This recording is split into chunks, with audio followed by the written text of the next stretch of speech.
E aí, você, homem que está nos ouvindo, você é um super pai? E você, mãe, como é que você lida com isso? Você tem preparado os seus filhos para serem super pais?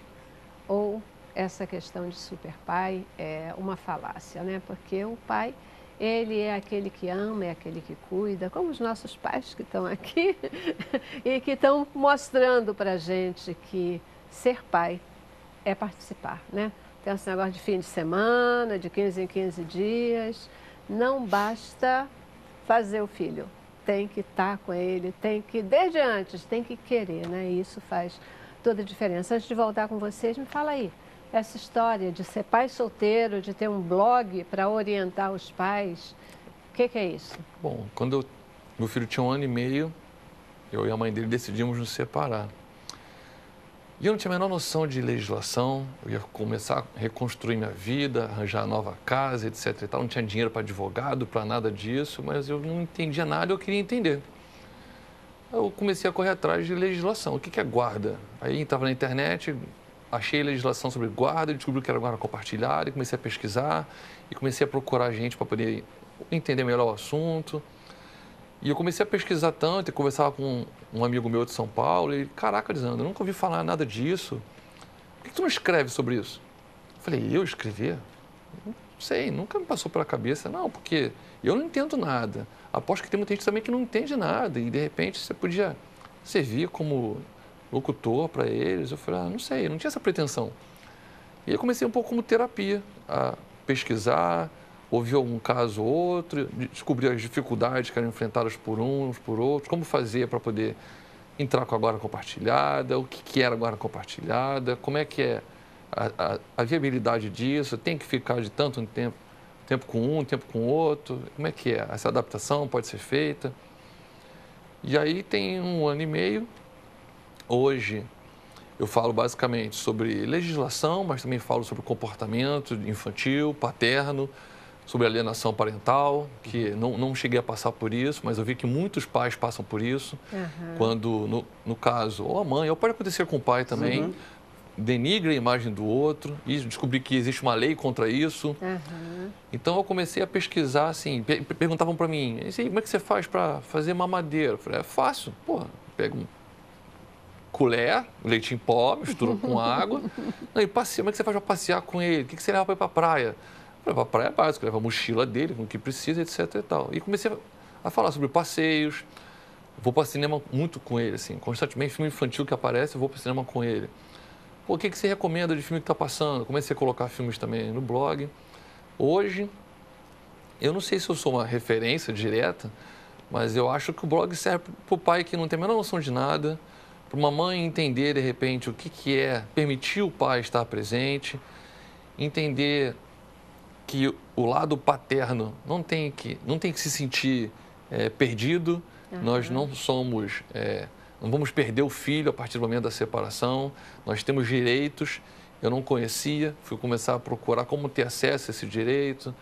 E hoje eu vejo que muitos pais, muitas mães e muitas pessoas ligadas à educação, à área de legislação também, têm procurado o blog para poder entender. Bacana. Muitos pais me procuram para tirar dúvida. Anteontem mesmo, um pai de Campina Grande estava conversando comigo, tanto pelo Facebook quanto pelo blog, me manda mensagem. Mas aí, eu não sei como é que eu faço, queria entrar com a guarda compartilhada dele, porque eu já pratico, mas a guarda de fato é dela quando a gente separou. Eu falei, procura a defensoria pública, você não pode contratar um advogado, propõe isso, mas também conversa com ela antes, tenta chegar a um diálogo. Muita gente acha também a legislação que está sendo corrigida, está sendo colocada em votação para poder tentar corrigir esse lapso, que agora compartilhada tem que ser consensual. Os dois têm que estar de acordo. Eu sou contrário. Eu acho que se há uma legislação contra a alienação parental, se há, por teoria, um juiz, um defensor, todo um aparato judiciário que tente defender a causa do menor, se a mãe não quiser, ou se o pai não quiser, um dos dois for contra, mas os dois quiserem estar presente na vida do filho, eu acho que tem que ser dado. Na Alemanha, por exemplo, é compulsório. A partir do momento da separação, a guarda dos dois. A guarda compartilhada e ponto final. E o básico tem que ser o respeito. Se um falou mal do outro, apresente a queixa, juiz, aconteceu isso e isso, registra. Eu aconselho sempre gravar e filmar esse tipo de coisa, porque infelizmente a criança de repente é pequena demais, não tem como se expressar, mas já está sendo viciada desde pequenininha a falar mal do pai, a ver o pai como um pequeno demônio, porque é o que a mãe coloca. Então eu acho que mesmo em caso de separação litigiosa, é possível agora compartilhar.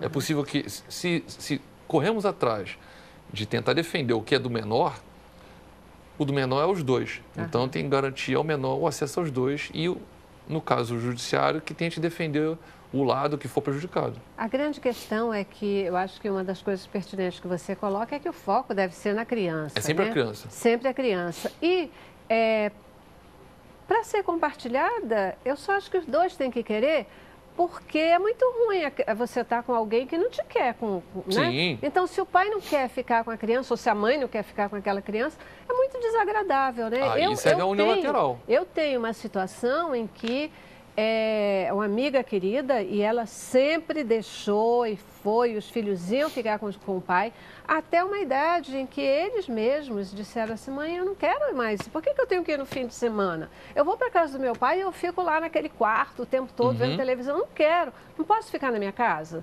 Então, é uma percepção, né, essa importância. Porque não vê a casa do pai como casa dele, né? Ou como o próprio pai, ele não se envolvia e recebe a criança no fim de semana e deixa para lá também, não cria essa interação, essa aproximação. A coisa, inclusive, de comunicação. Pais que são separados não podem dizer assim: meu filho, você vai estar lá na sua casa, como se a casa dele não, são duas fosse só da mãe.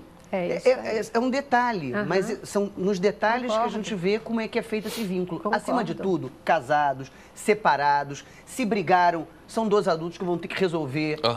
O que não pode é a criança pagar o pato, como muitas vezes acontece. Acima de tudo, tem que ter maturidade e ter diálogo. Pode não gostar mais daquela pessoa, mas se fez um filho com aquela pessoa... Mas é o pai, é a mãe... o pai e a mãe... Merece o respeito como tal. Tem que ter diálogo. Perfeito. Porque é muito triste, eu estou vendo o que ele está dizendo, e o Lisandro tem razão, tem que filmar, tem que ir lá, tem que dar queixa, mas isso vai me dando uma angústia, porque eu fico imaginando qual é a repercussão disso na cabeça da criança. Você passou, eu passei. Essa com o meu primeiro filho, eu passei isso. É claro. Por quê? Porque eu ia de férias, ficava 15 dias em Curitiba, por causa da minha família toda de lá, e 15 dias no Rio. Então, levava tudo para Curitiba, ficava em Curitiba na casa da minha mãe, meu pai ainda era vivo, e aí eu podia ficar com meu filho quando eu ia buscá-lo na casa da mãe e ficava um pouco com ele. Aí ela ficou com medo que a minha mulher atual fizesse alguma coisa com ele. Eu peguei meu filho e levei junto. Aí ficavam os dois brincando. Aí ela começou a deixar mais aquela história de cultura. E aí alguém virou para ela e falou uma coisa assim muito chata. Se você deixar ele ficar um tempo com o pai, ele vai ver pai, ele vai ver mãe e tem os irmãos. Ele vai esquecer de você e tu vai perder o filho. A partir dali não tinha nem conversa. Que loucura. Então, isso é cultura. Hoje, talvez haja um diálogo. Faz tempo que eu não vou para Curitiba, talvez haja, a gente tem que procurar alguma coisa, tem que partir de alguém. Então, a gente vai partir, o dia que eu for para Curitiba, a gente vai tentar conversar, porque já é um adulto, 31 anos não é mais uma criança. Criança é quando você arrasta contigo. Quando você já deu aquela formação, o caráter da criança se forma, acho que até os 7 anos, né? Isso aí é discutível, né? É como dizem, né? Que até ali, mas tem gente que ainda precisa ser encaminhado. Até com 20 anos. Nunca é tarde para restabelecer diálogo com as porque pessoas. há vínculos, há amor. Sempre. Às vezes uma demonstração de raiva tem por trás toda uma vontade de ser amado. Uma carência. Então, chamar a atenção. E é tão importante, né? é tão importante. E aí, essa situação hoje, você vê, não é só com a gente, é no dia a dia, você vê gente, você vê crianças hoje que estudam, que preferem ficar com os amiguinhos do que ir para casa. É verdade, é verdade. Não tem prazer estar em casa. Antes de surgir a internet, antes de surgir o celular, os nossos pais haviam um respeito diferente pela gente, havia uma confiança maior. Eu penso que se eu dissesse para o meu pai, eu vou à esquina, e meu pai precisasse de mim, ele chegava na esquina, eu estava na esquina. Então, hoje não. Hoje, vou ali, deu 3 minutinhos, já liga o celular, tá onde? Não, tô aqui. É verdade, mas, sabe, verdade. A criança ficou presa, está numa prisão de uma coisinha pequenininha que fala com os amigos, hoje fala não sei com quem, e a gente, muitas vezes, tem pais e mães que não têm um controle e depois choram. Mas eu acho que o problema é esse, não é, esse? É o controle. Não é que o pai tenha que ser autoridade ditatorial, é o controle. Mas o pai e a mãe, hoje, eu acho que se afastaram um pouco da criação, estão deixando a coisa mais solta, deixando na mão de um terceiro, da creche, de um cuidador, de uma babá. Eu canso de ver, eu acho patético. Vou para a praia, por exemplo, aí tá passando no calçadão, um carrinho, onde o babá está empurrando o carrinho e a mãe está do lado falando no celular. Para que a babá está ali se a mãe está disponível? Por que a mãe não está empurrando o carrinho do seu próprio bebê? Aproveitando aquele momento. Não, porque essa geração... Está e não está. Essa geração é a geração celular. Exatamente. Gente, olha mas só, acho que o celular vou cortar é o vocês só pelo história. seguinte, porque o nosso tempo está assim voando mesmo, né? E eu ainda queria, tenho 2 perguntas que eu ainda queria trabalhar com vocês. E uma delas é essa questão, né, qual é a diferença da criação do pai e da criação da mãe? Quais são esses papéis e quais são as marcas que pais e mães podem deixar para os seus filhos? Faz diferença ou não faz a presença de um e de outro? Eu creio que faz. Eu acho que faz. Claro. Eu acho que pode até haver uma diferença entre os dois, na hora de um dar o olhar feminino, outro dar o olhar masculino. Mas eu acho que não faz diferença um ter que fazer assim, o outro ter que fazer assado. O pai é responsável só por fazer esse tipo de coisa, a mãe é responsável por fazer só aquele tipo. Eu acho que isso é uma balela, uma falácia e desnecessário num mundo onde tudo é tão rápido, você vai perder tempo às vezes, não se preocupando, deixando correr. Esteja presente, independente de ser mãe ou ser pai. Eu acho que os dois podem sentar, conversar com o filho e fazer o controle de uma maneira mais direta, em vez de se preocupar, não sei, com coisas pequenas. Vou deixar o pai fazer isso porque isso é conversa de homem. Não, o homem vai ter uma visão masculina sobre o problema, de repente. Perfeito. Mas os dois têm que estar presentes. Perfeito. Um viu o problema, vai lá e corrige, conversa, dá uma orientação. Ou então, se não conseguiu chegar na criança como deveria, pede ajuda para o outro. Eu acho que isso é coisa diferente. Os dois juntos é uma coisa diferente. Mas deixar papel na mão, a mãe que resolva isso, o pai que resolva aquilo. Eu acho isso... psicólogo, o que você diz? Nós estamos vivendo uma crise do modelo familiar de forma muito aguda. E esses papéis estão cada vez mais confusos e misturados.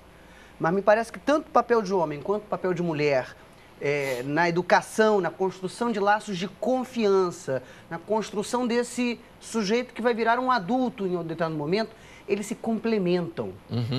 E não só deles, da estrutura familiar.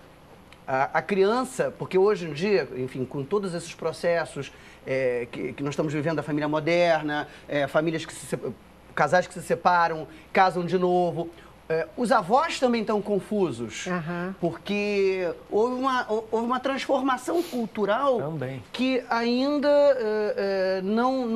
digamos, essa poeira não assentou. Não foi absorvido ainda. Então, mas me parece que, por mais que tenha essa crise que nos preocupa, por outro lado, isso abre... É na crise que existem as oportunidades. Sem dúvida. As oportunidades da gente repensar esse modelo de família. Eu acho que a família tem um papel fundamental, por mais que a internet e que outras ferramentas chamem a atenção e, digamos, contribuam na formação de valores, às vezes contribuem na formação de valores que a gente não concorda, isso acontece, ou seja, o controle da família sobre o desenvolvimento da criança reduziu, isto é verdade, inclusive porque as crianças estão indo mais cedo para a escola, para a creche, e convivem com outras crianças. Eu lembro do meu filho com 6 anos querendo um celular. E eu disse, não vou comprar isso, mas o fulano tem, o Beltrano tem, todo mundo tem, pai. Ou seja, não é só a internet, o mundo mudou, mas isso não significa que, portanto, a gente lava as nossas mãos. Como hoje acontece em muita escola, que os professores dizem assim, as crianças chegam sem nenhuma orientação e os pais ficam querendo jogar para a escola a responsabilidade da formação dos filhos. E a escola não pode ter essa responsabilidade. É indelegável, né? Exatamente. Isso é uma responsabilidade efetivamente dos pais, né? É interessante porque essa mesma pesquisa, né, que está aí falando das características dos pais e que os pais, os homens, são tão maternais quanto as mulheres, eu quero fechar mesmo até porque que a gente traz essa colocação, é porque não tem diferença na operacionalidade. Os homens são capazes de cuidar, de fazer tudo que as mulheres fazem em relação aos filhos. Não vai deixar de ser homem. Exatamente. É isso aí que muita gente não entende. Não vai deixar de ser homem, não vai mudar absolutamente nada, porque ele é capaz de fazer tudo que as mulheres fazem. E aprender a fazer carinho no seu filho homem, por exemplo. Eu também acho vital. O homem não vai conseguir fazer nunca. São questões, né, históricas. O que o homem não vai fazer nunca, não vai conseguir fazer, é passar para os seus filhos o modelo, a atitude, a percepção feminina. Assim como a mulher não vai conseguir passar para os seus filhos as percepções masculinas, as posturas. Daí a importância desse tempo do filho com o pai, né? Seja casado, seja separado, seja sozinho, não seja, mas a figura do pai e a figura da mãe, somadas, naquilo que cada um representa, é que constitui, que dá equilíbrio, né? Para as nossas crianças. Há um outro elemento importante que é a questão da repressão. Qual é o limite entre a liberalidade absoluta e que, portanto, hoje em dia a gente vê muitas vezes crianças consideradas mal educadas, porque você vê que elas não têm limites. Por outro lado, também, passou o tempo de educação que é só castigo, que é só punição, aquele pai que se afirma pelo medo. Pois é, Marcelo, isso aí vai dar um outro programa para a gente fazer, né? Porque dá uma discussão de um programa inteiro, porque a questão de autoridade, ela é muito diferente de autoritarismo. Exatamente. Né? A gente pode dar limites e deve dar limites com muito carinho, com muito amor. Esses serão os limites que serão aprendidos. E essa interação, pai e mãe, mesmo separados, e o filho veja que os dois, apesar dessa separação, estão juntos com ele, eu penso que o nome disso chama-se família. É claro. Por quê? Porque estão querendo acabar com isso. Exato. Então isso não vai acabar nunca. Porque há pessoas ainda que vão lutar contra isso, que vão querer educar os seus filhos de uma forma em que aqui é certo, aqui é errado, e vamos fazer assim, sem precisar de lei de palmada, sem precisar de muitas coisas, porque não é porque você deu uma palmada no seu filho, você não ama, não é porque você o corrigiu, você não ama. Eu já vi gente tirar, eu vou tirar o joguinho durante uma semana. O que adianta? Ele, semana seguinte, já sabe que está de novo. Ainda mais se ele não entender por que tirou o joguinho naquela semana. Né? Motivo dele perder o jogo. Se não fizer sentido para ele. Você pode educar muito bem o seu filho sem nunca precisar castigá-lo. Isto é o ideal. Isso seria o ideal. Gente, olha, o nosso diretor vai já cortar aqui, porque o nosso tempo já acabou, né? E a gente tem aqui uma gostosura de papo, né? E quer continuar falando, mas eu já preciso ir para o nosso último intervalo, tá? Intervalo e a gente volta já já. Cabeça pra cima.